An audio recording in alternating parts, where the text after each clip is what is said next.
ವರ್ಷ ಗರ್ಭಕಂಠದ ಕ್ಯಾನ್ಸರ್ ಅಥವಾ ಸರ್ವೈಕಲ್ ಕ್ಯಾನ್ಸರ್ನಿಂದ ಬಳಲುವ ಹೆಣ್ಣು ಮಕ್ಕಳ ಸಂಖ್ಯೆ ಹೆಚ್ಚುತ್ತಲೇ ಇರೋದು ಆತಂಕಕಾರಿ ವಿಚಾರ. ಪ್ರಾರಂಭಿಕ ಹಂತದಲ್ಲಿ ಕಾಯಿಲೆ ಇರೋದು ಗೊತ್ತಾದ್ರೆ ಅದಕ್ಕೆ ಚಿಕಿತ್ಸೆ ಕೊಟ್ಟು ಸಂಪೂರ್ಣವಾಗಿ ಗುಣಪಡಿಸಬಹುದು. ಆದ್ರೆ ದುರಾದೃಷ್ಟವಶಾತ್ ಸರ್ವೈಕಲ್ ಕ್ಯಾನ್ಸರ್ ಕೊನೆಯ ಹಂತದಲ್ಲಷ್ಟೇ ತಿಳಿದು ಬರುತ್ತೆ. ಹಾಗಾಗಿ ಕಾಯಿಲೆ ಬಂದ ನಂತರ ಪರದಾಡುವುದಕ್ಕಿಂತ ಬಾರದಂತೆ ತಡೆಯುವ ಸುಲಭೋಪಾಯವೇ ಇದಕ್ಕಿರುವ ಲಸಿಕೆ.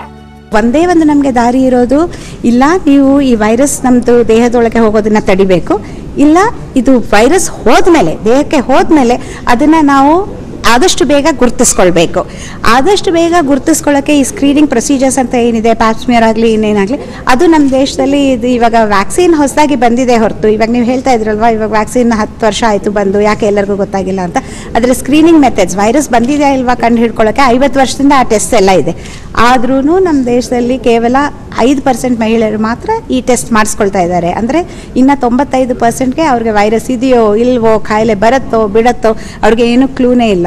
10 ವರ್ಷದಿಂದ 16 ವರ್ಷದೊಳಗಿನ ಹೆಣ್ಣು ಮಕ್ಕಳಿಗೆ 3 ಹಂತಗಳಲ್ಲಿ ಲಸಿಕೆಯನ್ನು ಇಂಜೆಕ್ಷನ್ ರೂಪದಲ್ಲಿ ಕೊಡಿಸಬೇಕು.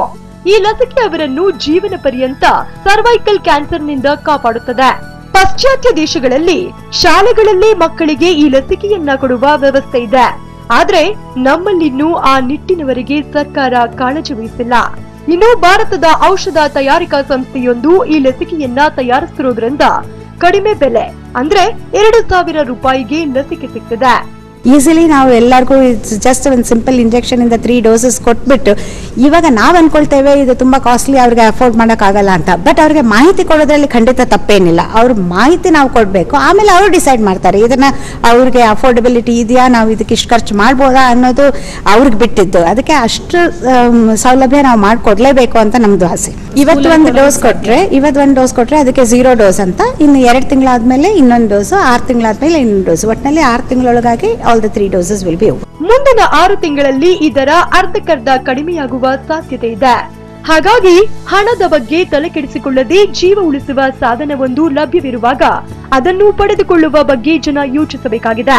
ನಮ್ಮ ಹೆಣ್ಣು ಮಕ್ಕಳನ್ನು ಸರ್ವೈಕಲ್ ಕ್ಯಾನ್ಸರ್ನಂತಹ ಜೀವ ಹಿಂಡುವ ರೋಗದಿಂದ ಬಚಾವ್ ಮಾಡೋಕೆ ಈ ಲಸಿಕೆ ವರದಾನವಾಗಿರೋದಂತೂ ಹೌದು. ಸೌಮ್ಯ ಕಳಸ, ಕಸ್ತೂರಿ ನ್ಯೂಸ್ 24, ಬೆಂಗಳೂರು.